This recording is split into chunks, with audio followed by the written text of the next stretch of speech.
Good evening, I'm Katerina Georgieva. Here's what's making news right now. It's frustrating. Like I said, we are super fortunate and super lucky, but there are many residents who are still waiting to go back into their apartment. If we continue to do the right thing, slow and steady, and fine-tune our response a bit, we can get this under control again. When Canada, with one of the 4 largest oil and gas reserves in the world, commits to capping emissions from the oil and gas sector at current levels, the world takes notice. Thanks for joining us. Today marks the 2nd anniversary of the fire at Westcourt Place in downtown Windsor. The building is still closed, but there are still several tenants who want to return to their apartments. As the CBC's Dale Molnar reports, they are only days away from court proceedings that could make the way for a class action lawsuit.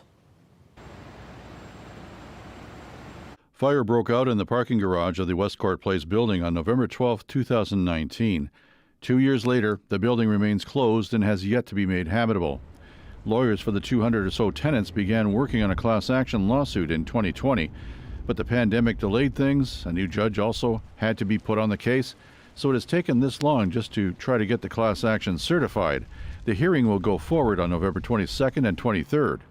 The judge will decide whether or not this will be a class action, and then there will be off to the races. Many of the former tenants here have found other places to live, but Strasburg says there are several who still want to come back here. There was literally no work done on repairing the building during the pandemic. James White administers a Facebook page for the tenants. He is renting a downtown condo. He says he is paying double what he paid at Westcourt. He, along with other tenants, want to come back because they would be able to continue paying the same rent they were before the fire, a price that's hard to match anywhere else. And their goal is to break all of our leases and evict us and not let us go back home. And they said that in court. Earlier this year, the owners of the building said they wanted the leases with remaining tenants declared frustrated by a court. That means because of the fire and the pandemic, the landlord and the tenants can't live up to the terms of the lease. So far, tenants like White still have leases. He says it's hard to find rental units downtown, and for some people that's imperative. Alexis Hand and her partner have broken their lease and found another apartment for a little higher rent, but it is bigger. They are plaintiffs in the class action and are also upset this matter is taking so long to resolve. It's frustrating. We feel lost, they feel lost, that there's no help, there's no answers from the city. Like there's no fire being set under them to get residents back in. The city had to move provincial offenses court facilities over to City Hall just after the fire. So far, proceedings have been virtual due to the pandemic, but the city and county partners are spending about $4 million to renovate a former cafeteria in the 400 building as the new permanent home for the court. We are looking at introducing more technology to it so that the end product will be most in-person, a hybrid of in-person and virtual courts. It cost the city about $150,000 to move the courts to City Hall. The city is putting an insurance claim in for that cost and the cost of the new facility. CBC News reached out to the owners for a comment, but we haven't heard back. However, a year ago they told CBC News that it would take 1 to 2 years to finish repairs to the building. Dale Molnar, CBC News, Windsor. The Ministry of Labour is investigating an accident at a local construction site after a masonry wall collapsed on 2 workers. The incident occurred yesterday in Windsor, and the extent of the workers' injuries was not immediately clear. 2 inspectors and 1 engineer from the ministry have been assigned to investigate the accident. The reported employer is Fortis Construction Group, Inc. And a school bus driver has been charged in connection to a collision that left 2 students with minor injuries. The collision happened in Kingsville around 8 o'clock yesterday morning. There were 5 students on board the bus, 2 of whom were transported to hospital. The bus driver was also sent to hospital for injuries described as minor. The bus driver is a 47-year-old Kingsville resident, and they were charged with failing to yield to through traffic on a highway. The number of active COVID-19 cases in Windsor, Essex has risen past 200 for the first time in weeks, as the Public Health Unit today reported 96 new cases. Of those cases, 60 would have been reported yesterday, but the Health Unit did not release daily data then because of Remembrance Day. There are currently 252 active cases in Windsor, Essex. And cases are going up across most of the province as well, with 598 new cases and 4 new deaths in Ontario today. And that could mean a strain on the hospital system. This from the latest briefing by the Ontario Science Advisory Table. As Lisa Shing reports, experts say it's time to change our behavior. As temperatures dip, fewer people are spending time outdoors, and because capacity restrictions have been lifted in most indoor settings, and that's causing an increase in COVID-19 cases across the province. We're in an absolutely critical juncture. The latest data from the Science Table shows cases are up in most of Ontario's health units, especially in remote communities with lower vaccination rates. And we still have 40 to 70-year-old people out there in the province who are not fully vaccinated. This is foolhardy. This is basically Russian roulette played with your own life. Some experts say we loosened restrictions too quickly. So it really is quite predictable what's going on here. In Ontario, we are currently releasing restrictions before we're getting that extra vaccination, and so cases are going up. And while ICU numbers are stable now, that's likely to change. There are currently 130 people in ICU in Ontario. Most of them are not fully vaccinated or have unknown vaccination status. Modeling shows those ICU numbers could climb to between 200 and 250 people by the end of December. Uni says while that's not going to break the healthcare system, we need to take precautions now, like limiting contacts and avoiding high-risk indoor gatherings.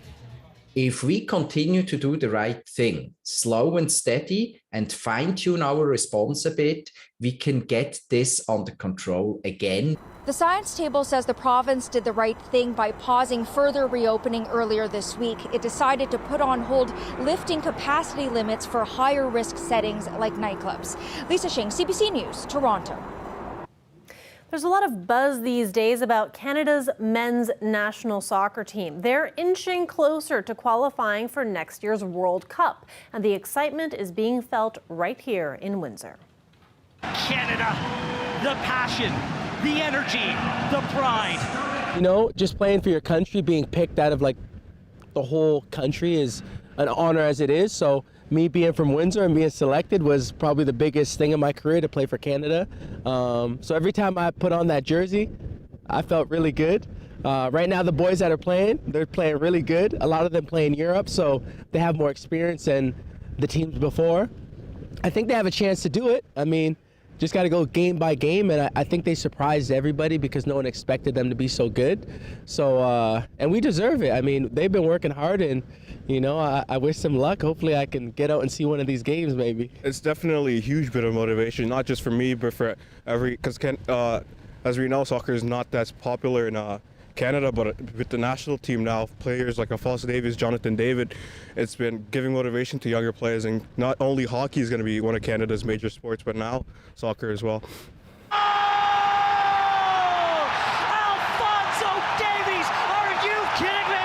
It's exciting. It's you know, makes me, you know, as you said, makes me proud to be a Canadian. I'm already, you know, waiting to order that next year's Canada jersey so I can, you know, have that fresh new maple leaf on my chest. So you know, when they do make it, you know, I'll be ready and looking good, supporting that, you know, that maple leaf on the chest.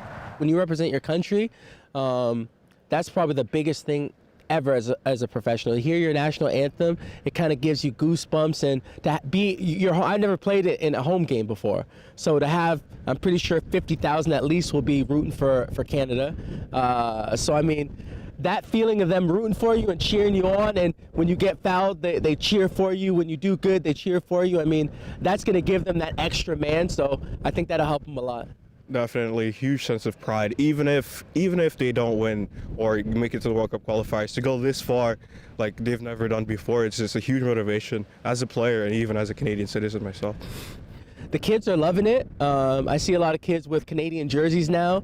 They have the Canadian gear. Now when I wear my Canadian gear, they're like, wow, you know, so I think the hype is there, and the more success they have, I mean, the more kids are going to want to be professional or even play for their country. Most people typically don't start their day by eating a candy bar or ice cream, but what many don't realize is that there is a lot of sugar in their morning hit of caffeine. CBC's Marketplace compared the sugar content in some popular drive-through drinks. Charles C. Agro takes a closer look at what we're sipping on. Yeah, could I please have one medium double-double? Okay. It's a Canadian classic. But turns out your Tim Hortons medium double-double is anything but. It's got 4 teaspoons of sugar, plus the additional teaspoon from your dairy product. Tim Hortons says its classic combination is designed to taste the same no matter what size you order. They use dairy and sweetener dispensers to ensure consistency in every cup. Liver specialist and gastroenterologist Dr. Supriya Joshi says our sugary caffeine fixes are a problem. I think people are addicted to sweet, and it's leading to a healthcare crisis.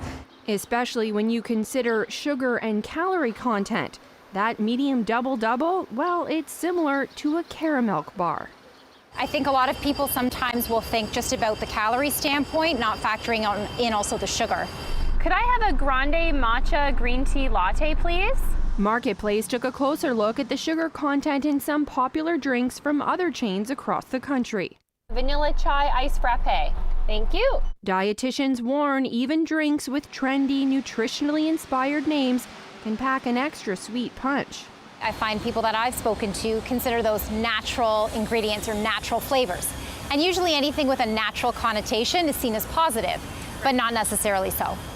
With a whopping 19 teaspoons of sugar, the biggest shock of all the drinks we purchased came from McDonald's and its medium vanilla chai iced frappe. This would translate to, from a calorie and a sugar standpoint, 2 cups of a caramel praline ice cream. McDonald's didn't answer our questions about the sugar content in its drinks. Starbucks told us customers can customize many of their beverages by ordering them unsweetened or sweetened to their preference. Still, experts recommend you treat all of these sweet drinks like dessert and only enjoy them every once in a while. Charles C. Agro, CBC News, Toronto. You can tune in tonight for even more sugar shock. Plus, the team tests sparkling water. You won't want to miss those findings. So you can tune in tonight at 8 p.m. on CBC TV and also on CBC Gem. The federal government's efforts to help Canadians with their finances during the pandemic also ended up being a target for criminal organizations. Financial intelligence documents obtained by CBC News reveal that organized crime rings found several ways to defraud CERB and business supports. And as CBC's Catherine Tunney explains, it's unlikely they'll ever end up in court. The federal government spent billions of dollars in income support to make sure Canadians weathered the pandemic. And apparently, organized crime also cashed in. According to financial intelligence documents obtained by CBC News, criminal groups stole people's identities. They also hired people to cash checks at different locations around town. In another scheme, they loaded CERB benefits onto prepaid cards along with other laundered money. Criminal entities are combining the money obtained through CERB fraud and identity theft with criminal proceeds potentially from a variety of different schemes, maybe other frauds, maybe other criminal activity. So it's all just getting pooled into one pot, transferred to prepaid cards as a form of severing the money trail. During the early stages of the pandemic, the government says it was simply trying to get money out the door as quickly as possible. And most experts say criminals simply saw a window there and a way to exploit that. Hope for any prosecutions, though, is low. There's significant criminal activity and there's significant financial criminal activity happening in this country. And I would say that broadly speaking, law enforcement isn't good at detecting and disrupting that activity.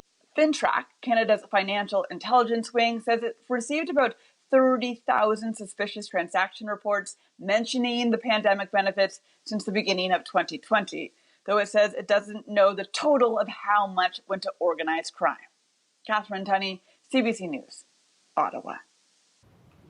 The COP26 environmental conference has gone into overtime in Scotland. Participants are still trying to hash out the language for a final agreement and will resume negotiation in the morning. But some of the groups that have been taking part are already calling the conference a failure. CBC's Chris Brown has the latest. A blaring siren at the start of the day was meant to crank up the pressure on negotiators to take dramatic steps. In hallways, conference rooms, and on their phones, national delegations searched for the right words and often couldn't find them, such as how to set up a carbon trading market, so-called Article 6. Issues in Article 6 are very critical. In order for us to reach the 1.5 degrees Celsius limit, activists wanted an explicit statement about ditching fossil fuels. Instead, in the draft agreement, they got a sentence about eliminating so-called inefficient subsidies, which could mean anything, said Sephora Berman of Canada-based Stand.Earth. They're weasel words. They're loopholes to allow countries to continue to increase production and emissions. The final communique is still several hours away, but these civil society groups aren't waiting to see what's in it. They already feel they're going to be disappointed, so they're staging a mass walkout. All of the leaders, they say such nice and green words, but when we read the cover decision, it's so bad. Later, one of Canada's most prominent environmentalists, Green MP Elizabeth May, suggested the activists' verdict was too harsh, that getting big oil nations to even mention fossil fuels in a binding document is some progress. It is the first time, believe it or not, it's the first time that the words fossil fuels have appeared in a climate declaration coming out of a COP. There were other high points. Rivals China and the U.S. agreed to work together on climate, and there were side deals such as halting deforestation. But developing nations want a new fund created for richer countries to compensate them for damage from pollution, potentially a huge bill. The Canadian delegation was among those that pushed back. Environment Minister Stephen Guilbeault suggested the plan needs more work. I don't think we're at a stage where we are talking about new funding mechanisms being created, but we are very supportive of seeing the conversation on loss and damages move forward. There will be no final deal tonight, said organizers, so whether COP26 ends with a surprising bold move or something incremental now won't be known until at least Saturday. Chris Brown, CBC News in Glasgow. And big news in the entertainment world today. Britney Spears is free. A California judge has terminated the conservatorship that has controlled the pop superstar's life and $60 million estate since 2008. The termination means Spears now has the freedom to make her own medical, financial, and personal decisions for the first time in 14 years. Let's take a live look outside there. We are keeping a close eye on what's happening in Chatham, Kent. There is a flood warning right now along Erie Shore Drive. Folks are being warned to stay away from water right now. And when we look at this weekend's forecast, there is a chance of flurries that we're going to talk about with Nick Sirkovich right after the break. Stay with us.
Nick Sturkovich joins us now for a look at our weather forecast. Nick, it is windy out there and it's causing some unpleasant conditions in some areas. Yeah, it is. You talked about the flood warnings heading into the commercial break. It's because of the winds, and it's not uncommon in that area, especially when you get these winds out of the southwest. So I want to start with the winds because it has been gusty. Now, granted, it came with warm temperatures because they're out of the southwest, but the flood warnings are one of the consequences of this. There's a look at the winds right now. So we're looking at steady winds, generally speaking about 30 kilometers per hour when you factor in the gusts. We're expecting to see winds out there upwards to 50 plus kilometers per hour, at least down in the Windsor area, and similar numbers elsewhere. In fact, when you get out over the water, because there isn't much in the way of friction, you're going to see wind gusts that are even higher than that. Forecast-wise, doesn't get much better. Here's a look at the wind forecast, or the gust forecast, coming up over the next 24, and you'll notice it kind of eases off a bit tonight and then picks up again as we head through tomorrow afternoon, with wind gusts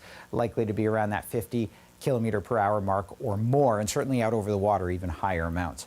It has come with some warmer temperatures today, although we're down to 7 degrees right now in Windsor. We've got a few isolated showers across the region. We saw that briefly in the Windsor area, otherwise some good sunshine, but you notice it's right across southwestern Ontario. Forecast-wise for tonight, the risk for some isolated showers. Tomorrow again, we're talking about isolated showers across the region. So it's in there. The one we're watching, though, is into Sunday morning and Sunday afternoon. A colder system pushes across. That's snow in some areas. Now, I don't think we're necessarily going to see a lot in the way of accumulations, but some areas, as temperatures hover around the 0 mark, could see some accumulating snowfall there. Generally speaking, into sort of Sunday night and Monday, this is a look at the accumulations. They're anywhere from about 2 to 5 centimeters of snow. Again, Monday, I think a lot of that's going to melt, but through the morning, something to watch. Tonight, close to the 0 mark, but not quite there. As we head through tomorrow, we're looking at highs to 7 degrees and gusty conditions. Mixed precipitation into Monday morning, and then it gets warmer. So it should melt, but when you wake up, especially outside of the Windsor area, don't be surprised. So you might kind of miss it. You might sleep through it. Yeah, exactly. Or if you're up early enough, you'll see it. Okay, thanks for this, Nick. You bet. When we come back, we're going to go to Newfoundland, where archaeologists may have just unearthed the oldest English coin ever found on this continent. That story coming right up.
There's a newfound treasure at an old archaeological dig in Newfoundland. A silver coin that may be the oldest English coin ever discovered in North America has been unearthed in the town of Cupids. CBC's Chris O'Neill-Yates has the story. Even the driving rain couldn't deter Bill Gilbert from showing the spot where the precious coin was found. My best guess is that it was lost by one of the colonists when they were building the enclosure wall or building the flanker in the fall of 1610. Of the 170,000 artifacts uncovered at John Guy's settlement in Cupids, this one is the most thrilling find for Gilbert. One side of the coin bears the likeness of King Henry VII, who ruled England from 1485 until he died in 1509. On the other, the lettering says that the coin was minted in Canterbury, around the same time that Christopher Columbus and John Cabot embarked on their voyages to the New World. It's probably the oldest English coin ever found in North America. John Guy and his men landed in Cupids in August of 1610. This site was discovered in 1995. The digging began soon after to unearth the story of Guy's colony and to restore it. After the silver coin was discovered, Gilbert immediately enlisted the former curator of the Bank of Canada Currency Museum to give him an expert opinion. It's a Henry VII silver half grout, which is a 2-penny or 2-pence piece, and it was minted in Canterbury sometime between 1493 and 1499. That means the coin was in circulation for more than 100 years before it was lost here on the Guy plantation. At the time it was minted, it was probably, in England, probably about a half a day's pay. So, I mean, not a fortune, but certainly you wouldn't want to lose it, you know. It's a discovery that sparks the imagination, says Gilbert, when you consider the span of history it encompassed. The Protestant Reformation, Henry's Protestant Reformation in England, the Armada, James the first coming to the throne in 1603. That coin was in circulation or in England when all those things were going on, all those things were happening, and finally somehow made its way here in the purse or pocket of one of those early colonists and got lost. Gilbert says the plan is to interpret some of that history before putting it on display here in Cupids, hopefully by next summer. Chris O'Neill-Yates, CBC News, Cupids, Newfoundland.